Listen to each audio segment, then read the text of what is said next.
In section 45 of Counsels and Maxims, Schopenhauer advises us on how to govern the expression of our emotions, especially our negative emotions, towards our enemies.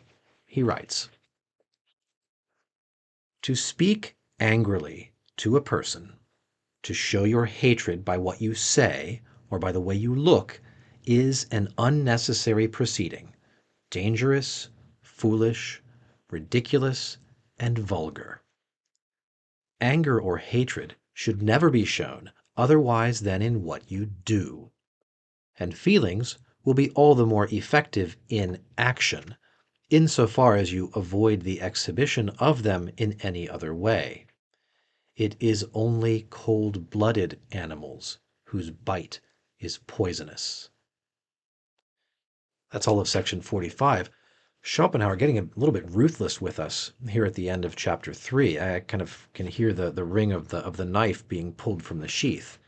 If you are angry and hateful towards a person, for God's sake, don't express it in speech or in dirty looks.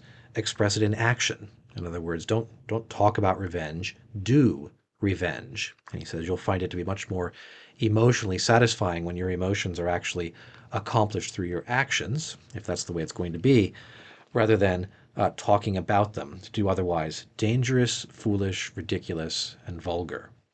And something of a proverb here at the end. It is only the cold-blooded animal that has a poisonous bite. So if you have a genuine hostility, if you genuinely wish to inflict harm upon your enemy, you have to be cold-blooded yourself. You have to restrain your expression of emotion, restrain the way that you comport your face when you look at the person.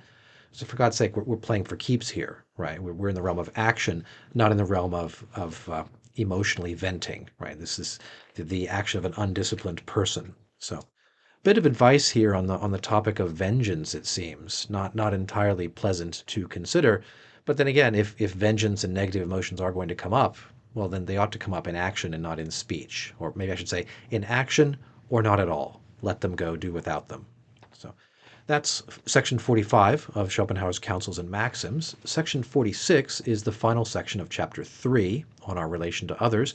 We'll talk about that in the next video. Thanks for watching today. Goodbye.